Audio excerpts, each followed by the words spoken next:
Саламатсыздар, құрметті оқушылар. Бүгінгі сабағымыздың тақырыбы жарықтың түзу сызықты таралу заңы. Күннің және айдың тұтылуын графикалық бейнелеу мақсатымыз. Геометриялық оптика негізгі заңдары. Жарықтың түзу сызықты таралу заңы. Бір текті мөлдір ортада жарық түзу сызықпен таралады. Жарық шоқтарының таралуының тәуелсіздік заңы. Жарық сәулелері кездескенде біріне бірі өткі тудырмайды. Жарықтың шағылу заңы. Жарықтың сыну заңы. Толық ішкі шағылу заңы. Құрметті оқушылар, мына негізгі заңдарды дәптеріңізге жазып қойыңыз. Жарық деген не? Жарықтың сәуле екенін білдіретін алғашқы жарық табиғаты туралы түсініктер гректер мен египеттіктерде пайда болды.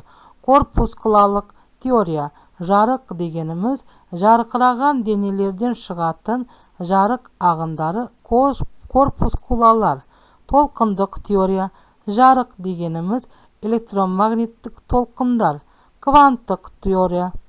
Жарық дегеніміз әр қайсысы электромагнит толқынның бөлігі болып табылатын бөлшектер, кванттар ағыны. Жарық көздері. Жарық шығаратын денелер. Дербес жарық көздері, шағылған жарық көздері. Жарық көзінен келген жарық энергиясы бойымен тарайтын сызық жарық сәулесі деп аталады. Берілген әрі шектелген бағытта тарайтын жарық сәулелерінің жиынтығы жарық шоқтары деп аталады. Жарық көзінің өлшемдері жарық көзінен бақылаушыға дейінгі қашықтықпен салыстырғанда өте аз болса, бұндай жарық көздерін нүктелік жарық көздері деп атайды.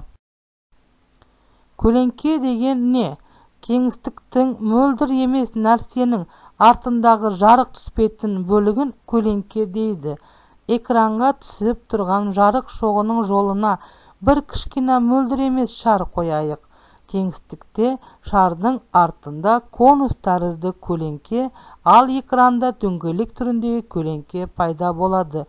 Егер жарық көздері нүктелік деп есептеуге болмайтын үлкен шам болса, онда экрандағы толық көлеңкенің айналасында өте қараңғы емес екі аймақ шала көлеңкелер пайда болады. Үлкен шамды нүктелік жарық көздерінің жиыны деп алуға болады. Күн мен айдың тұтылуы жарықтың түзу сызық бойымен таралуына мысал бола алады.